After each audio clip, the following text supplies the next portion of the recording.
Hi, my name is Ayaka, and welcome back to the pod. Don't mind your business, mind my podcast, Mind Elixir. For this episode, I wanted to talk about JIA because I don't think I've ever really explained it well on this podcast.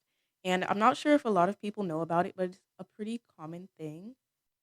But before we get into that, today is Thanksgiving, and I am so excited. My mother's in the kitchen right now. Later, I'm gonna go help her out. We're having a whole bunch of food, pumpkin pie, blueberry pie, and ham, turkey, all of the regulars and other stuff too. I'm just so grateful that Thanksgiving is today. I'm so excited. But then after Thanksgiving, there's going to be lots of cleaning up, but that's okay, you know? You have to work to get the food, obviously. So now to the main thing of my episode. What is JIA? So basically I have this condition, I guess you could say it's an autoimmune disease called JIA, which is juvenile idiopathic arthritis. It's not an inherited thing or whatever, but basically it's just your immune system decides to just go and attack your joints. Your immune system just goes crazy. It has it it's like our immune system has a mind of its own. It's always supposed to be protecting us, but sometimes it causes more harm than good. Sometimes it's a little bit overreactive. And basically, as you can tell, juvenile stands for child. Idiopathic means I don't know, it means like they don't know where it's from or like they don't know what caused it. Then the arthritis, obviously, swelling of the joints, stiff joints, swan. Whenever I looked it up, it said swan-like formations in your joints, and I have no idea what that's supposed to mean. And then, let me tell you about how I was diagnosed with it. Basically, around November, I think. So first of all, I had this cough or this sickness for a really long time. I think it was like I had a cough and a sore throat for at least 2 months, and I never get sick for that long, so that was kind of odd. And I remember whenever I would try to talk, like, my voice, it would be so sore, and usually I wouldn't understand how people can say whenever someone says, "I can't talk today, my voice is too sore." I wouldn't even understand that. I'm like, "How can you not talk? Just talk." But literally, I could barely talk, like, whenever I would talk, my voice would come out, like, all scratchy, and then people would just look at me like, "Girl, why are you talking like that?" But I could barely talk, and then, like, sometimes I could, sometimes I couldn't, I don't know. And then I also had a cough, a fever sometimes, some chills, and that was, like, for a month, which is a really long time. Because usually, I think usually people only get sick for 1 to 2 weeks, not a month. So that was really odd for me, and then later maybe a week later, I'm not sure about the exact timeline. In November-ish, I noticed that my ring wasn't fitting on my finger, and I was like, "Why?" Like, my ring, it was kinda stuck on my finger, and when I took it off, I had a struggle, and then I noticed that my joints, they were also kinda reddish and swollen too, and whenever I would just, simple stuff, like, whenever I would knock on the door, like, it would hurt my it would kinda hurt my hand for no reason, and I was like, "What's that? Why is that happening?" And then after that, I remember my family, we went on this road trip to a Trevor Noah show. If you don't know Trevor Noah, he's a comedian. He's hilarious. I haven't watched too many of his things, but he is quite funny. You should go watch his show on Netflix too. But anyway, my mother, she went to a Trevor Noah show, and my whole family went with her on this road trip. And while we were on the road trip, I noticed that the joints in my toes, they started to hurt, like, and they were red. I thought it was because I was having an allergic reaction or something.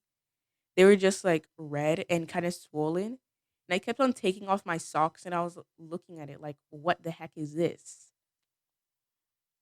But then I looked up my symptoms on Google. I know everyone says not to look up your symptoms on Google. They're like, "Don't let Google diagnose you. It's gonna be false. Google just, makes you scared for no reason." And most of the time, that's true. Most of the time, Google just um, gives you some complicated disease or condition that you do not have. But I looked it up and it said that I had arthritis. And I guess this time Google was right. And then I looked up what arthritis in the fingers looks like, and it looks like what I had going on in my fingers. Only the pictures were, of course, more severe. Mine isn't incredibly severe or anything like that. So I after we got home back to Texas, wait, I think we were already in Texas. I don't know. Whenever we got back home, I went to my regular doctor, um, took a blood test, which oh my gosh, I hate needles. And by the way, there will be mentions of needles in this episode. So if you don't like needles, then you should probably leave, I guess, or a trigger warning. I'm gonna try to make it like not too gory or anything because it isn't anything like that. But if you don't like needles, like if you get super triggered whenever you hear any mention of them, then you should probably not listen to this. So I went to my regular doctor. I took a blood test. She said that I could possibly have arthritis.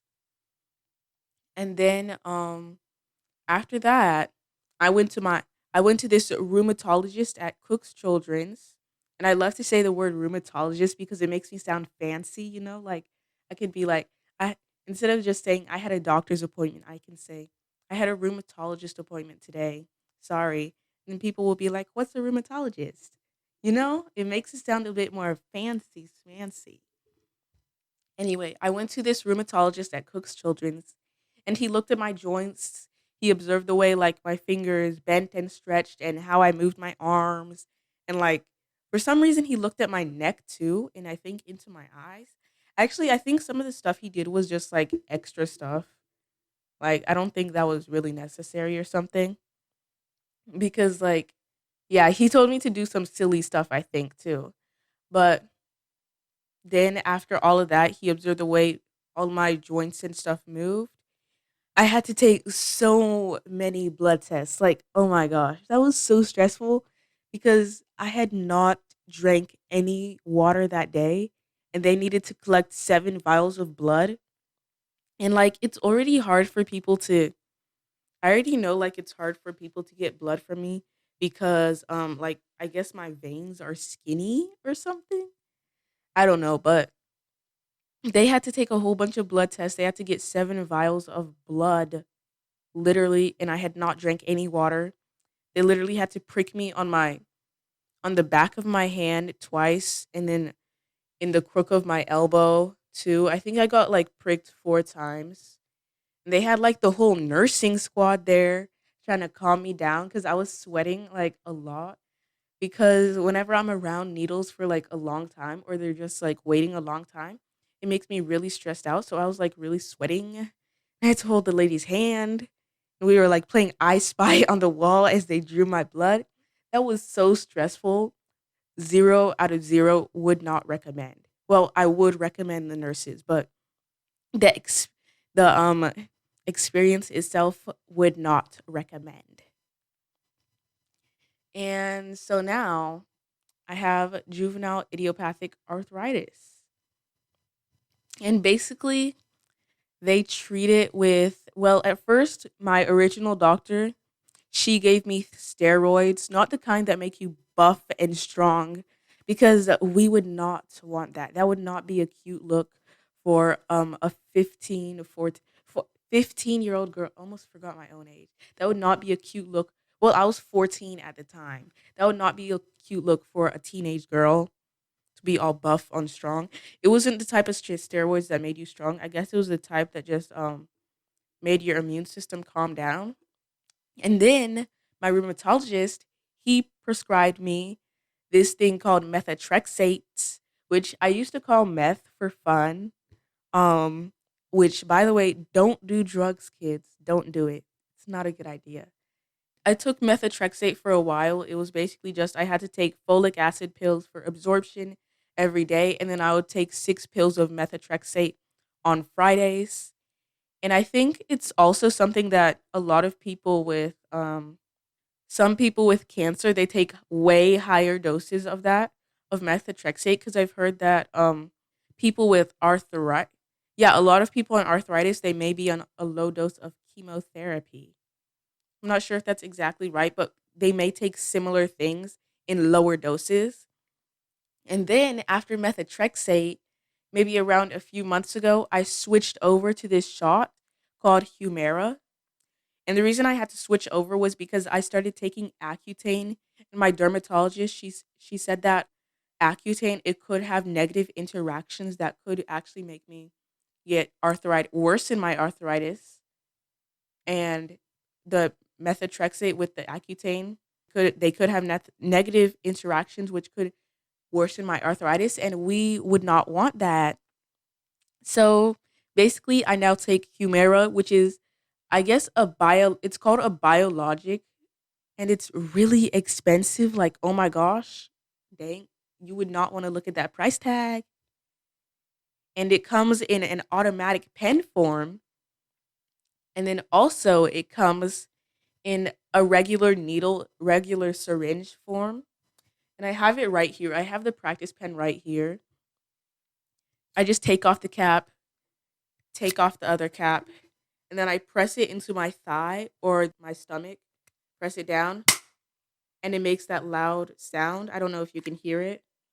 And then it's done. And I've tried both the syringe. The syringe, it was like, it doesn't really hurt at all. It's just in the moment. Neither of them hurt at all. It's just in the moments whenever you're thinking of it, because like I'm always very scared around needles. They just stress me out in general. But it really doesn't hurt. The needle size is actually so small. Like the lady, she said it would be like a bee sting or something, and it didn't even hurt as much as the bee sting. At least I don't think it did. I've never gotten stung by a bee, but and also like whenever I was watching videos of people doing the shot, I thought it was gonna hurt a lot, but it turns out they have the older version of it with the citrate. And I guess citrate, it makes the shot burn. It's a liquid within the shot that's a binding agent that would have made it burn a lot. But thank God for technological and medicinal innovations because I have the pain-free, citrate-free one. And yeah, basically what the shot does, I believe it's called a TNF blocker, or yeah, I believe it's called a TNF blocker. It basically makes your immune system calm down because TNF, I guess it's a chemical or some sort of thing that attacks healthy joints and causes inflammation, such as what people have whenever they get arthritis. And I guess me having arthritis, it isn't really that big of a deal. But I know the needle part that was very scary for me. And for me, like with needles, it's not really about, oh my gosh, it hurts so much. I mean, it kind of is, but it's more about the action itself. And the thing that used to cause me to stress out about needles so much was if whenever people try to hold me down, and also the general atmosphere of whenever I have to take a shot or get my blood drawn, that can stress me out a whole lot. So that's why I knew for Humira I had to give my own self the shot. I wasn't gonna let my mother give it to me because that's a no-no. So every 2 weeks I just take this. And some things that help me are like, well, if it's someone else giving you a shot or getting your blood drawn, you should tell the nurse to make sure they administer a countdown to just let you know when the needle will go into your skin and when they're taking it out. Because knowledge of what's going to happen, that really helps me.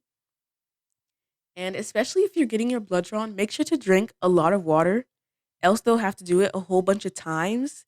And that is not cute. And for me, whenever whenever I'm giving myself the shot, um, you can like activate. That sounds kind of weird. Activate multiple senses. Like I used to eat those Sour Patch Kids, so I have my sense of taste going on, and then I would listen to music.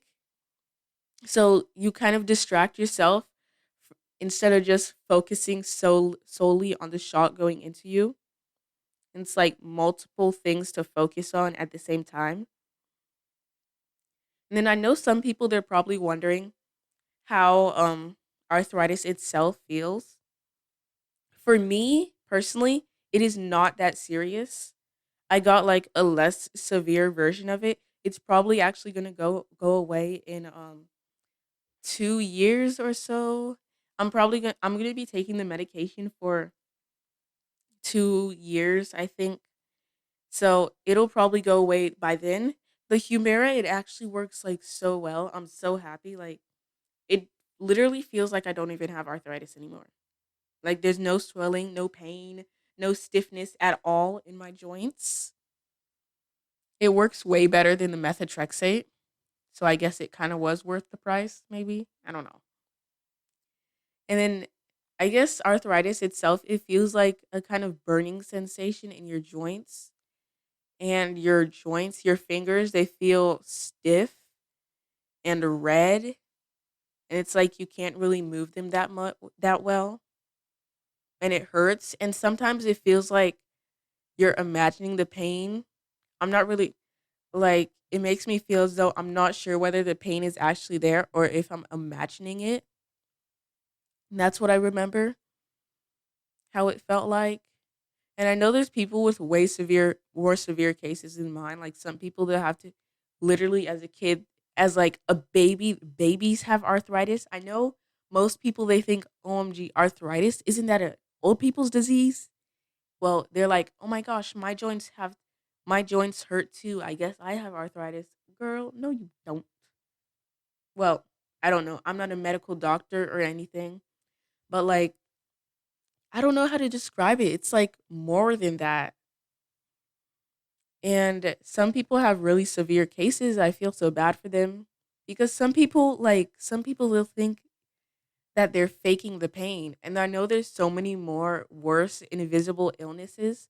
I'm not sure if arthritis counts as an invisible illness or not because there are some signs that you can see on the outside, like the redness of joints. I'm not sure whether that counts as actually, yeah, I think it does because the pain is invisible. There's so many worse invisible illnesses too, like Crohn's disease. What's it called? Sickle cell. That one is so terrible. I really hope they find a cure for that one. There's people living with cystic fibrosis, diabetes.